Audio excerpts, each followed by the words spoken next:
Hello there, you're watching Verdict 2017 with me, Aishwarya Kapoor. In the next half an hour, I'll be getting you news and updates from the states that are going to polls in 2017. I'll be also be getting you special reports from our reporters who are travelling length and breadth of these states in the next half an hour. Let us start with the headlines. States set for elections to 69 assembly seats in Uttarakhand, polling on Wednesday. Voting for one seat postponed to 9th of March following the death of a candidate.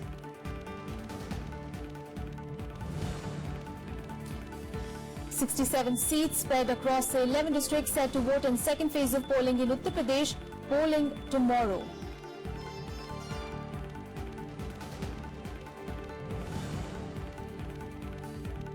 And last date of nominations for the first phase of Manipur elections and the sixth phase of polling in Uttar Pradesh on 4th of March.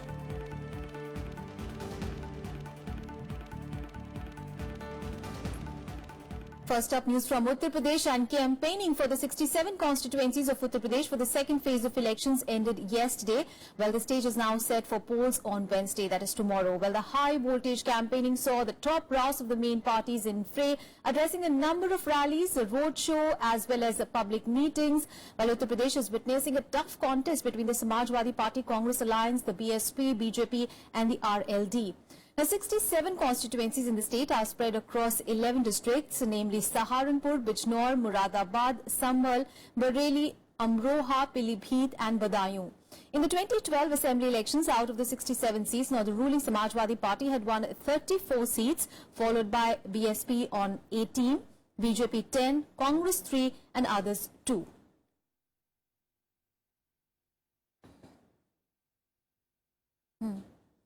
All right, my colleague Zaigam Murtaza is now joining us on the phone line from Saharanpur. Zaigam, now as far as the second phase of elections in Uttar Pradesh is concerned, now that campaigning has ended, but looking at these areas, now the Muslim votes are expected really to play a very crucial role in these constituencies in the second phase. Actually, this area is Muslim-dominated area, and 20 to 25% voters constitute of the Muslim votes. And the Rampur, Muradabad, Amroha, Sambhal, and its Bareilly, Saharanpur, these are the Muslim-dominated districts. And it is expected that... Zaigam, can you hear me? Well, we seem to have... Yes. Yes, please go on. I was saying that Muradabad, Amroha and Sambhal, these are the Muslim-dominated areas. And the Samajwadi Party holds almost 34 seats in the area. Yes. And the main contestant, it is expected that Bahujan Samaj Party and Samajwadi Party will go next to next.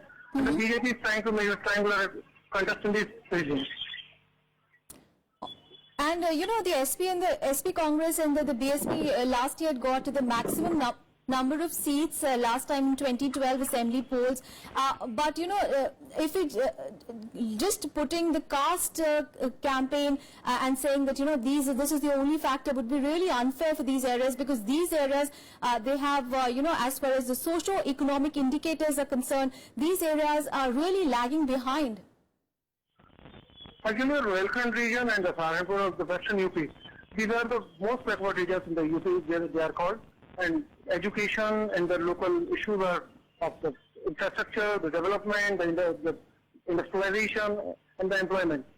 Still, people lack the employment here, and Nodebandi has, the demonetization has made a deep impact on the region, and the agrarian issues still persist here. All right, Zaigam, thank you so much for those details there.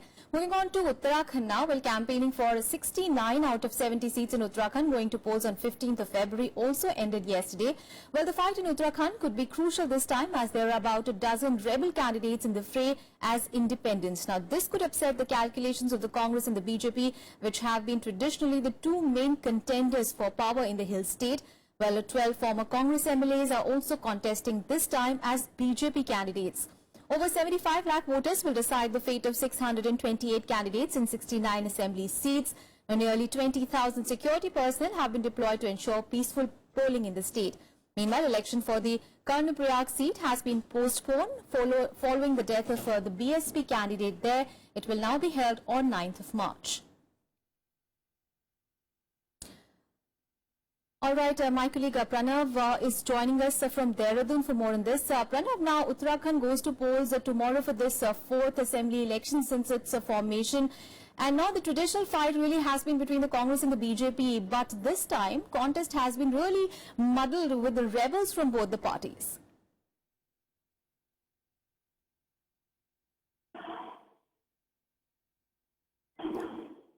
Can you hear me, Pranav?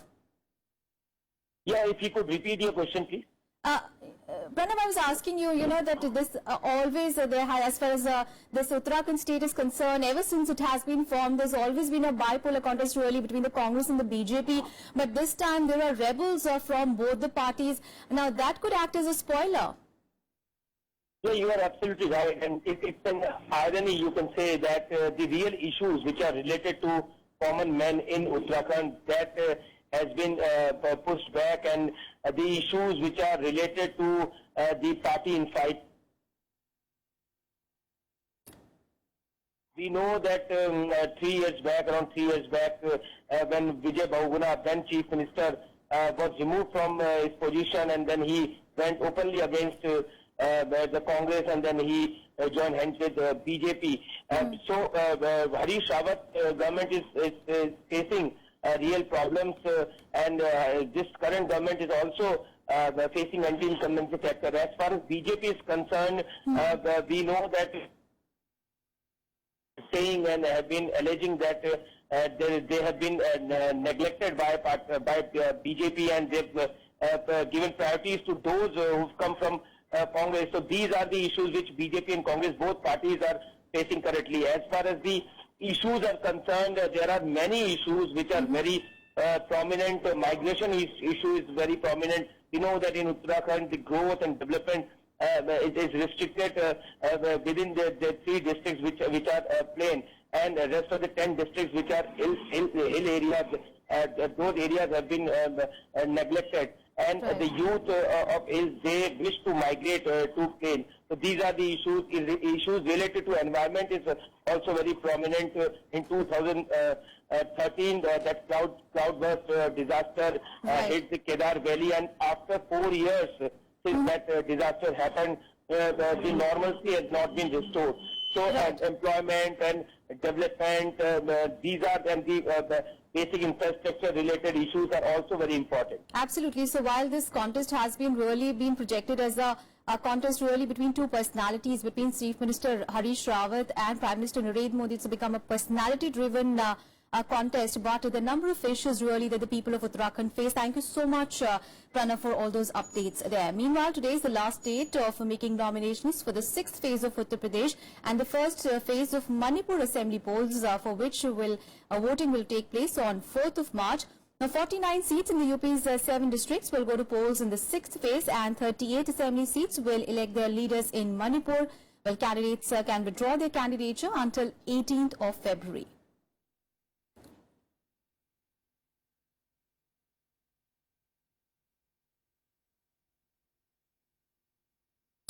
Some special reports now. Well, over 60 villages in Uttarakhand come under the reserve forest area, which means that the locals living in these villages lack even basic survival facilities like electricity and local transport. Well, our correspondent Dilip Khan sends us this report from one such village in Ramnagar district, where lack of development remains one of the biggest election issues.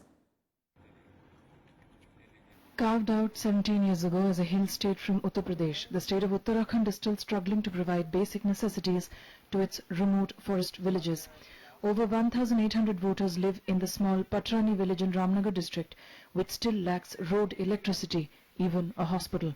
One of the promises which still remain unfulfilled is to get the status of revenue village for Patrani. राजनीतिक पार्टियां यहाँ पे जो है आती है जाती है और आश्वासन बहुत सारे दे जाते हैं, तो लास्ट में इलेक्शन बीत जाने के बाद तो कोई मुड़ता नहीं है। फिर क्यों हमें लोकसभा विधानसभा में यूज किया जाता है? हमें ग्राम, जिला, क्षेत्र पंचायत से क्यों ना जोड़ा जाता है? एकमात्र लोकसभा और विधानसभा के लिए हमें वोटिंग के लिए यूज किया जाता है, और ग्राम पंचायत की वोटों के लिए हमें छोड़ दिया जाता है। ज्यादातर तो हमें दुख है कि हमारे जंगल में शेर हाथियों का ज्यादा खतरा है, और हमारे न कोई रोड है न कोई पब्लिक, जंगल जाना मुश्किल है हमारे लिए। बच्चों का भविष्य, हमारा बच्चा यहाँ से कहीं अच्छे स्कूल में नहीं पढ़ सकता, जंगल में उसे पार करने के लिए हमें एक आदमी उसकी फीस चाहिए। All three candidates contesting from Ramnagar constituency have promised a dedicated bus service for the village. Meanwhile, this bus, which arrived in Patrani after weeks, only came to gather supporters for the candidates. Like previous elections, this time around too, voters are hoping for basic development for this hamlet. यही हमारी स्थिति है। Vote के लिए तो हम रात दिन इधर उधर भागते रहते हैं, मगर इस गांव में कोई व्यवस्था है ही नहीं। हमारी मांग ये है कि हमें राजस्व ग्राम हमें चाहिए, जो हमें राजस्व ग्राम का दर्जा देगा, बस हम यही चाहते हैं। उधर आ रहा, इधर आ रहा, चलो किस में जाओ, वहाँ गाड़ी का रास्ता नहीं है, पैदल आओ। क्या हमारे पैर इतने फालतू हो रहे हैं? नहीं, हमारा जो यहाँ वो करेगा, हम उसी को सब वोट भी देंगे और हम उसी का भला भी करेंगे, बस। इंदिरा से वन विभाग ने जो है हमारे ऊपर ऐसा षड्यंत्र रचा कि हमारे यहाँ पे तोड़फोड़ करने का, आक्रमण करने का, स्कूल, प्राइमरी स्कूल तोड़ दिया, महिलाओं के साथ हिंसा होती है, मारपीट, और हम लोगों को यहाँ से उजाड़ने का कि तुम यहाँ से हटोगे। उसके खिलाफ हमने कोर्ट में भी याचिका की थी, उसमें भी कोई खास उन्होंने भी कोई फैसला नहीं सुनाया, वो कागज वैसे ही डम पड़े हैं हमारे अभी तक। The forest village status for Patrani deprives it of any developmental activities.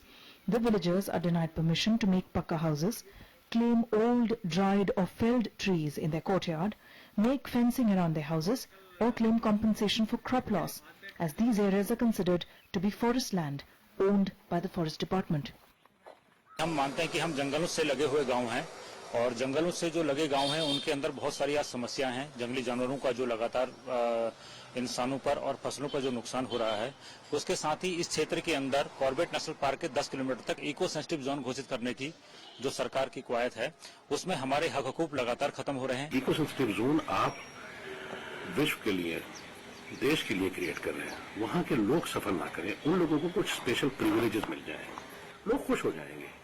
उन लोगों के लिए कुछ सब्सिडाइज बिजली का प्रबंधन हो जाए, या उनको सब्सिडाइज गैस सिलेंडर्स का हो जाए, जिससे कि उनको लगे कि देखो हमने सेक्रीफाइस किया, उसके बदले में हमको सरकार ने ये दे दिया। Ramnagar district constitutes of 24 such villages where over 20,000 voters can easily decide the fate of any candidate. The issue of forest villages has once again gathered momentum ahead of elections. With Dilip Khan, Bureau Report, Rajya Sabha TV. And next is a special story from Uttar Pradesh. Well, what is being touted as one of the key achievements of the Akhilesh government is the Agra-Lucknow Expressway, claimed to have been built in a record time of 23 months by the UP government.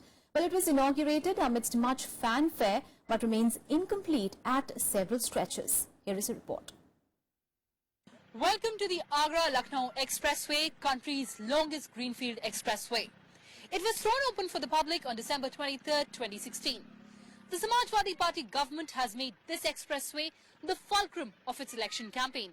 Let's do a reality check on Akhilesh Yadav's dream project.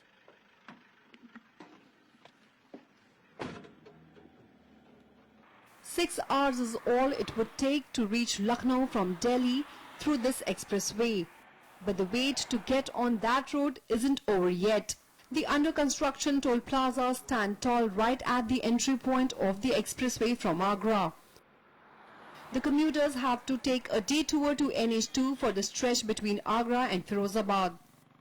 हम आगरा से लखनऊ जा रहे थे, तो हमने कहा कि उन्हें एक्सप्रेस बना है तो इसको देख लेते हैं। तो हम यहाँ से जब आए हैं तो हमें ये रास्ता बिल्कुल बंद मिल रहा है आगे से, और यहाँ कोई बताने वाला नहीं है कि किस तरह से इस पे चढ़ा जाएगा और जिससे हम लखनऊ पहुँच पाएं। In fact, the side that allows commuters to return from Lucknow is also under construction, leaving them agitated. हम आ रहे हैं लखनऊ से, और लखनऊ से यहाँ तक आ गए, कहीं पे कोई साइनेज नहीं है। एक अच्छी रोड बनाई है, लेकिन आखिर में लाके लास्ट मोमेंट पे कहीं कोई इन्फॉर्मेशन नहीं है, कुछ नहीं है, और उन्होंने रोड ब्लॉक कर दी है। यहाँ हम खड़े हुए हैं, काफी देर हो चुकी है, हमें समझ में नहीं आ रहा है क्या कर रहे हैं। अगर इन्होंने बंद ही करना है तो कहीं ना कहीं से बाईपास बनाएं, कुछ करें, कुछ तो तरीका होना चाहिए। ये बिल्कुल गलत है, बहुत सारे लोग यहाँ परेशान हो रहे हैं। Even from the Firozabad stretch, work on dividers, side barriers, lighting, wire fencing, central line marking is still moving slowly. At many spots, signboards indicating that work is under progress is missing, while parts of the expressway has traffic flowing from both sides on the same carriageway with numerous diversions. There is no petrol pump or any rest stop for nearly 50 kilometers. The Agra-Lucknow Expressway is expected to have automatic traffic management systems aimed at reducing road accidents even during thick fog. The 6-lane expressway is expandable to 8 lanes and spans across 10 districts, 236 villages and 3,500 hectares of land. The Akhilesh government is fighting elections on the development plank, but the expressway shows he's a man in a hurry. The 302-kilometer expressway is special on several counts. It was constructed in record time period of 23 months. It will also drastically reduce travel time between Lucknow and Agra and also Lucknow and Delhi. But the fact that it was inaugurated prematurely before the Model Code of Conduct came into effect cannot be overlooked. Reporting from Agra-Lucknow Expressway with camera person Shiv Kumar, I'm Kriti Mishra for Rajya Sabha Television. And in Verdict 2017, we'll take a very short break. Up next, we have all the news from poll-bound Manipur. Stay with us.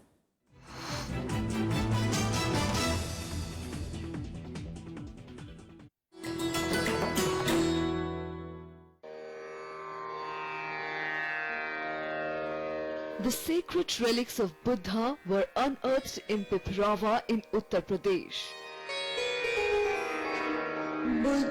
Buddhist monks from all over the world visit the National Museum to pay their respects.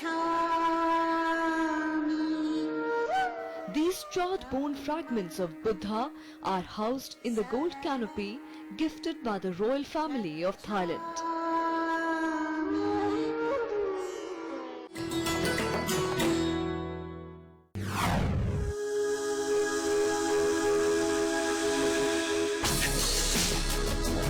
Tales that inspire.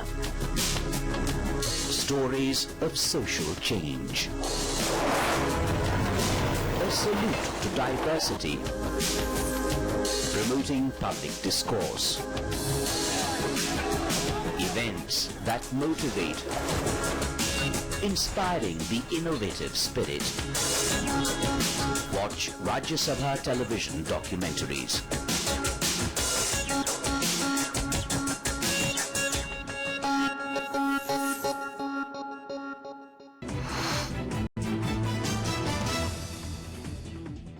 Thanks for staying with us. But at a time when the United Naga Council is waging an agitation against creation of 7 new districts in Manipur, now many Naga villagers are struggling for roads and basic amenities in the areas where they live. Now Akhilesh Suman tells us more about their issues and what will drive these Naga villagers to polling booths in the upcoming assembly elections. Makhel village of Manipur is located nearly 90 kilometers from state capital Imphal. This Naga bastion of Senapati district is a place of religious importance for the community. Villagers want the place to be developed as a smart village. I want this village as a smart village. What I want to call this village as a smart just because this is a historical place. And we believe that the Nagas starts from this very place.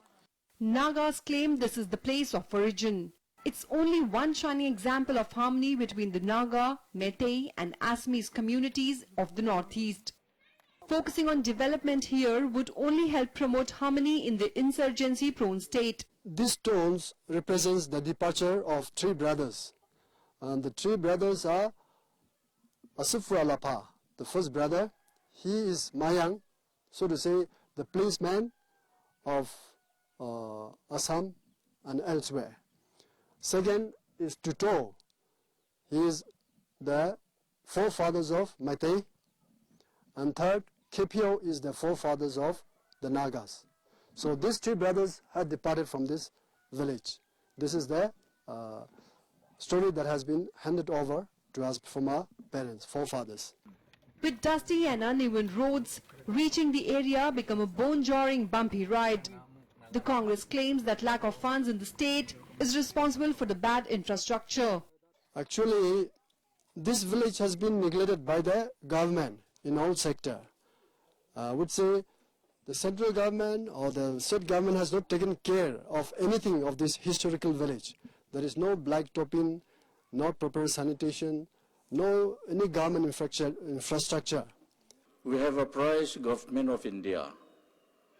Look, we did try our level best, but till today, we reached nowhere. So do something in this connection. As the highways connecting the two lifelines belongs to National Highway, means center have something to say also. But villagers point out that the fund shortage hasn't prevented the party from investing money in other monuments of their choice. This is the indication of for the forthcoming generation that Naga is one everywhere. So this is going to be the pillar of unity. Infrastructure is in a poor condition all over the state, including Imphal. But it's the worst in the Naga areas, which only increases the sense of isolation of the community. Although the Congress has tried to keep the social balance in the Ibobi Singh ministry by making a Naga leader Gai Khangam the deputy chief minister, this election will be a test of whether social engineering alone will work in favor of the ruling Congress. Akhilesh Suman's report for Rajya Sabha Television. And ahead of the assembly elections in Manipur, Rajya Sabha TV correspondent Akhilesh Suman also visited Manipur's Ima market, which is famous for being the only market in the world which is run exclusively by women. Take a look. हमें अभी मणिपुर के ईमा market में इस बाजार की खासियत यह है कि यहाँ बाजार को दुकानों को चलाने वाली सारी महिलाएं हैं। ईमा का मतलब मदर यानी माँ। करीब 4000 दुकानें हैं इस बाजार में और 4000 दुकानों में आपको सभी तरह के सामान मिलेंगे। खास तौर पे घरेलू उपयोग की जितनी सामानें हैं सारे यहाँ मिल जाएंगे। ईमा मार्केट की शुरुआत ब्रिटिश काल में ही हुई थी और इसका एक महत्व यह भी है कि यहाँ राजनीतिक सामाजिक मुद्दों पर बहस होती रही है ब्रिटिश काल में। माँ की बाजार है ना, औरत की बाजार है ना, हाउस वाइफ की बाजार है ना। क्या समस्या है बाजार में? अभी क्या चल रहा है चुनाव में? समस्या तो बहुत है ना। अभी बिक्री का सीजन नहीं है ना, बिक्री भी ठीक नहीं है ना, खुसरा भी नहीं मिलता है ना, डिमोनेटाइजेशन आता है ना, इसीलिए बहुत। कांग्रेस क्या कर रही है, बीजेपी क्या करेगी, डिमोनेटाइजेशन की भी बात यहाँ चल रही है। यहाँ लोग कहते हैं कि इस बाजार में कभी कोई समस्या नहीं आई, कभी कोई इस तरह का वातावरण नहीं रहा जिसमें आपको लगेगा कि पुरुष और स्त्री का कोई भी भेद है। अखिलेश सुमन और camera person Sudhanshu Ranjan, Rajya Sabha TV, Imphal. More news from Manipur now. Well, a civil rights activist, Irom Sharmila, has reiterated her allegation that the BJP had offered her a ticket and to finance her campaign with a hefty sum of 36 crore rupees. Irom Sharmila on Monday named a local BJP leader who had allegedly made the offer. Well, her allegation has triggered a controversy with the BJP demanding that she prove her claims or face a defamation case. Well, Sharmila later clarified that it was more of a suggestion and not an offer. Well, yeah, the alleged offer has become the biggest talking point in the ongoing assembly elections in the state. Well, the Congress has alleged that the BJP offer shows how the party is trying to poach people with money power. Remember, elections to the first phase of assembly elections in Manipur will be held on 4th of March. I was really scared for BJP candidature. But in that case, they put the condition of requiring rupees, in average rupees 36 crore. And if I have had the big sum, I need to reduce it. If not, it will come from the center. And we had already contact with the BJP President Amit Shah in that matter. And a look at the other election-related news in Polpuri. On violation of Election Commission Model Code of Conduct implemented in Uttar Pradesh, an editor of a leading Hindi daily has been arrested this morning. Well, the EC's direction... On EC's direction, a case was registered yesterday for publishing the result of exit polls on the first phase of elections in the state, though through their English website. Now, using powers under the representations of the people Act, the poll panel bans exit polls to ensure that its results do not influence voters. The Indo-Nepal border points in Nepal's Kanchanpur district will remain closed due to the assembly elections in Uttar Pradesh and Uttarakhand to avert any untoward incident during the poll. While the second phase of Uttar Pradesh assembly polls will be held on Wednesday, that is tomorrow, the assembly polls in Uttarakhand will also be held on the same day. Despite the seat-sharing pact between the SPA and the Congress in Uttar Pradesh, candidates in some key seats in Uttar Pradesh are turning into a major cause of concern. As per the pre-poll alliance, SPA is fielding 298 candidates and the Congress 105. But in at least 17 constituencies earmarked for the Congress, SP candidates are also in the fray. Meanwhile, the Congress has asked 4 of its candidates to withdraw their nomination, but only 1 has agreed. That's all in this edition of Verdict 2017. I'll see you tomorrow at the same time. Thanks for watching.